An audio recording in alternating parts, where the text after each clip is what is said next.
அம்மா ஹாய் செல்லம்ஸ், வாங்க இன்னைக்கு என்ன ஸ்பெஷல்னு பார்க்கலாமா? பார்க்கலாமே வாங்க. மதியத்துக்கு நம்ம வீட்ல சுட சுட சோறு. ஓகே, பூஜா குட்டி தான் சமைச்சிருக்காங்க. மோர் குழம்பு. No no, dahi tadka. தஹி தக்காவா? தஹினா தயிர், இந்தியில தட்கா. தஹி தக்கா வித்தியாசமான குழம்பா? ஆமா, மோர் குழம்புலாம் இல்ல, இது அந்த ஸ்டைல்லாம் இல்ல. சரிடா தங்கம், அது பார்க்கும்போதே தெரியுது மோர் குழம்புல காஞ்சி மிளகாய் எல்லாம் போட மாட்டோம். அப்புறம் கீரை தண்டு கூட்டு, அரைக்கீரை அந்த தண்டு இருக்கும் இல்லையா, அதை சூப்பரா ஒரு கூட்டு வச்சாச்சு. இது நல்லா டேஸ்டா இருக்கும், வச்சு பாருங்க. அந்த தண்டு வேஸ்ட் பண்ணாம கூட்டு வைங்க. அப்புறம் அதே அரைக்கீரை துவட்டல் பொரியல், எப்படி வேணாலும் நீங்க வச்சுக்கலாம். மிளகு தூள் போட்டு பண்ணிருக்க. கரெக்டா?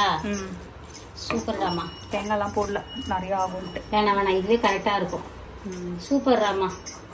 இதுதான் நம்ம வீட்டு ஸ்பெஷல் இன்னைக்கு. பூஜை குட்டி வேற லெவலில் சமைச்சிட்டாங்க. பெருமிட மாதிரி சாப்பிட்டப்புறம் இன்னைக்கு ஒரு புடி செல்லக்குட்டிஸ் வீட்டில் டிஃபன் என்ன லஞ்ச் என்ன மறக்காம கமெண்ட் பண்ணுங்க. அதுக்கப்புறம் நம்மளோட இயற்கை சந்தை பொருட்கள் தேவைப்படுறவங்க வாட்ஸ்அப்க்கு ஒரு ஹாய் மெசேஜ் அனுப்புங்க, நான் டீடைல் சென்ட் பண்றேன்.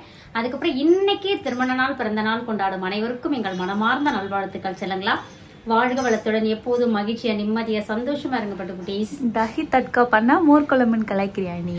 ஆமாண்டா, அது பாக்குறது எனக்கு அப்படிதான் தோணுச்சு, அதனால நான் அப்படி சொல்லிட்டேன். ஆனா அதுக்கப்புறமா பூஜா குட்டி சொன்னாங்க அது வந்து தகி தக்கா, அது வந்து கூட சொல்லலாம்.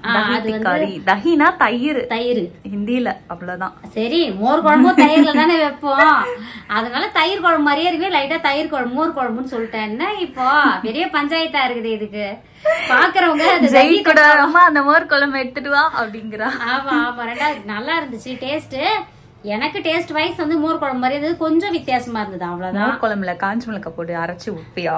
ஆஹா, பச்சை மிளகாய் போட்டு அரைச்சு வைப்போம். பூண்டு போடுவியா? சீரகம், பச்சை மிளகாய், தோரம் பருப்பு, கொஞ்சம் பச்சரிசி, இதெல்லாம் போட்டு அரைச்சு இன்கிரிடியன்ட்ஸ் சிம்பிளா சூப்பரா இருக்கும் மோர் குழம்பு. அது இன்னும் கொஞ்சம் நல்லா வேற மாதிரி இருக்கும் மோர் குழம்பு. நம்ம ஊர் மோர் குழம்பு அடிச்சிக்க முடியுமா? நம்ம ஊர் மோர் குழம்பு பிடிக்கிறவங்க மறக்காம என்ன சொல்ல, வாட்ஸ்அப்ல ஹாய் மெசேஜ் அனுப்ப வேண்டாம், நம்ம ஊர் மோர் குழம்பு பிடிச்சவங்க. பை. வாழ்க வளத்துடன்.